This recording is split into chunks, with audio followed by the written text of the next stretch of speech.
আজকে আমাদের গন্তব্য বসুবাটি, বাগবাজার বসুবাটি।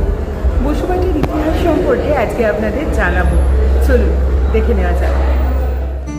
কলকাতার ইতিহাস ঘাটলে যে সমস্ত সম্ভ্রান্ত এবং অভিজাত পরিবারগুলির নাম পাওয়া যায়, উত্তর কলকাতার বাগবাজারের বসু পরিবার তার মধ্যে অন্যতম। তাদের এই বসত বাড়িটির গুরুত্ব কলকাতা সহ সারা ভারতবর্ষের কাছে অত্যন্ত গুরুত্বপূর্ণ। 1878 সালে গয়া জেলার জমিদার মহেন্দ্র বসুর দুই ভাই পশুপতি বসু ও নন্দলাল বসু প্রায় 22 কাঠা জমির ওপর এই বাড়িটি তৈরি করান।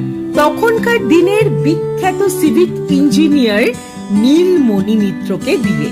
নীলমণি মিত্র এই বাড়িটির গঠন শৈলীতে ব্যবহার করেন হিন্দু ও মুসলিম স্থাপত্যের গঠন শৈলী, যা এটিকে তৎকালীন অন্যান্য বাড়ির থেকে পৃথক করে।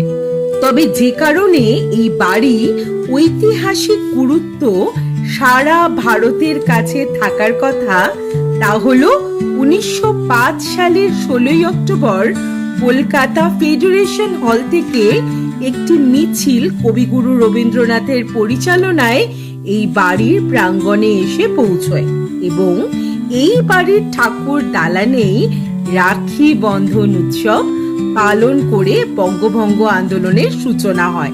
তবে আজ 150 বছর পরে প্রায় ধ্বংসপ্রাপ্ত ভগ্ন দশার জন্য এই বাড়ির জৌলুস হারিয়ে গেলেও এই বাড়িটির স্তম্ভগুলি আজও স্বাধীনতা সংগ্রামের সেই গৌরবময় অধ্যায়ের সাক্ষী হয়ে দাঁড়িয়ে আছে। বিষয়টি সম্পর্কে জেনে আপনাদের কেমন লাগলো অবশ্যই কমেন্ট সেকশনে জানাবেন এবং ভালো লাগলে আমাকে উৎসাহিত করার জন্য একটা লাইক, শেয়ার আর কমেন্ট করতে ভুলবেন না। ধন্যবাদ।